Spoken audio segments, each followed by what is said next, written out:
effectivement, ce que l'on sait, c'est que ce midi, le bras d'un camion grue a heurté un train régional de la compagnie espagnole Renfe, faisant 6 blessés légers. Vous l'avez dit, c'est le 4e accident ferroviaire en Espagne en moins de 5 jours. Le premier a eu lieu dimanche soir. Il a provoqué la mort de 45 personnes dans la région de Cordoue et a choqué tout le pays. 2 jours plus tard, un train régional près de Barcelone a heurté un mur tombé sur les voies. Le conducteur est décédé et 37 personnes ont été blessées. Vous l'imaginez, cette série noire pose question. Y a-t-il un manque d'entretien du réseau? La sécurité des voyageurs est-elle compromise?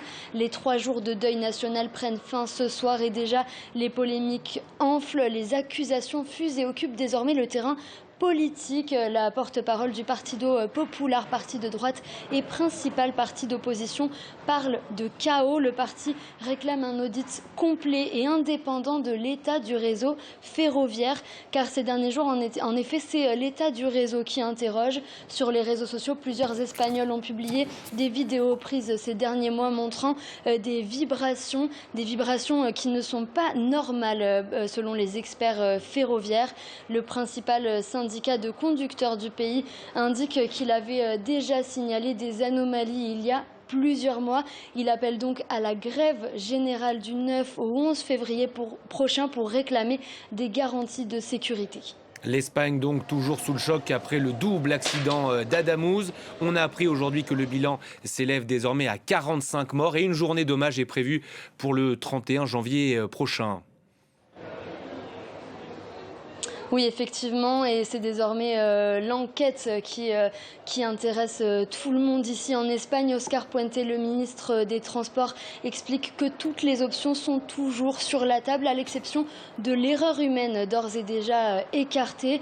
Il y a 2 hypothèses principales pour l'instant. D'abord, celle d'un défaut de soudure sur les rails. L'enquête aurait mis en évidence un morceau de rail manquant d'environ 30 cm.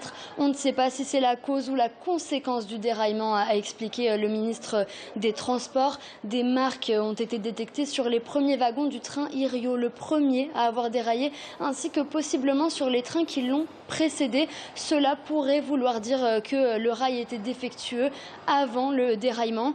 L'autre hypothèse, c'est qu'un morceau du train Irio, donc ce premier train à avoir déraillé, se serait détaché car une pièce normalement située sous le train a été retrouvée à plusieurs centaines de mètres des lieux de l'accident. Est-ce que ce morceau s'est détaché et a provoqué la rupture du rail, ou est-ce l'inverse? Là encore, toute la question est de savoir s'il s'agit de la cause ou de la conséquence du déraillement.